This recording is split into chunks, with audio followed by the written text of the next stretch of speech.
Magandang balita ito para sa Barangay Ginebra dahil sa bagong clutch player nila. Sino siya? At Coach Yeng Yao, may bagong bata at ikinumpara pa sa deadly shooter niya dati sa Red Bull na si Junti Valenzuela. So yan nga ang ating mga tatalakayin.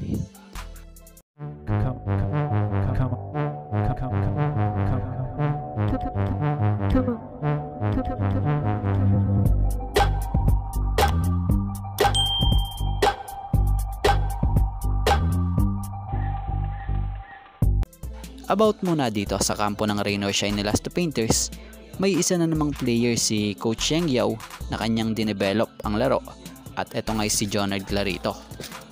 Alam nyo bang sa huling laro ng Rain or Shine Elasto Painters nito lang kontra Terra Firma Jeep ay tinanghal na best player of the game ay itong si Jonard Clarito na gumawa ng 16 points, 5 rebounds, 3 assists and 2 steals.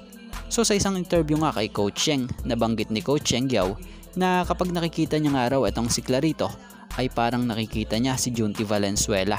Kaya lang itong si Jonard ay gwapo lang raw ng kaunti kay Junti. Pero kaunti lang raw, mga 1.5 paligo. Batay pa rito nga sa pabirong sinabi ni Coach Yeng. Pero yun nga raw talaga ang nakikita niya. So para nga po sa mga hindi nakakakilala sa sinasabi ni Coach Yeng Yao na Junti Valenzuela na kinukumpara niya si Jonard Clarito, ay ito nga po yung dating naging bata nitong si Coach Yeng Yao sa Red Bull noon na isang deadly shooter, gaya ngayon nitong si Jonard Clarito.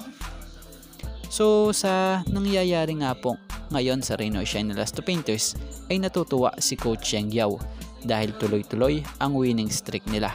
At tiwala nga ngayon talaga itong si Coach Yeng Yao sa kanyang mga players dahil yung binibigay nga po niya sa mga players yung kumpiyansa. At sinasabi nga raw ni Coach Yeng Yao basta open, tira lang raw nila. So bago nga tayo magpatuloy baka naman po pwedeng maka-request kahit isang subscribe lang. At kung nakakabigat naman po para sa inyo, kahit isang like na lang po. Maraming salamat po.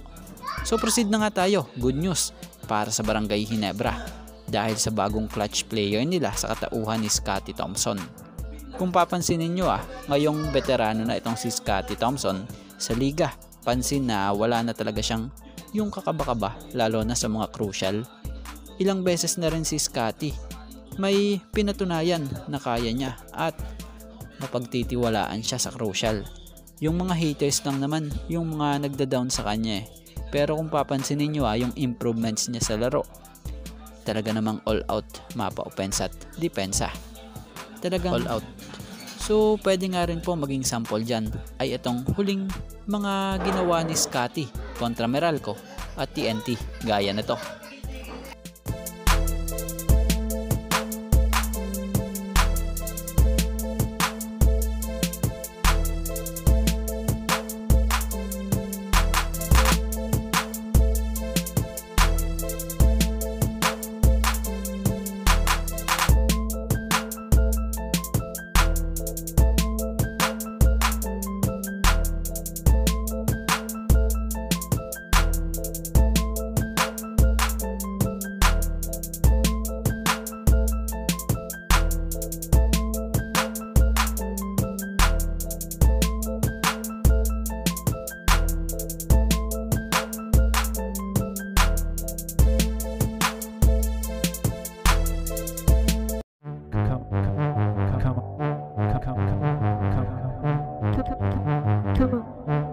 Come on.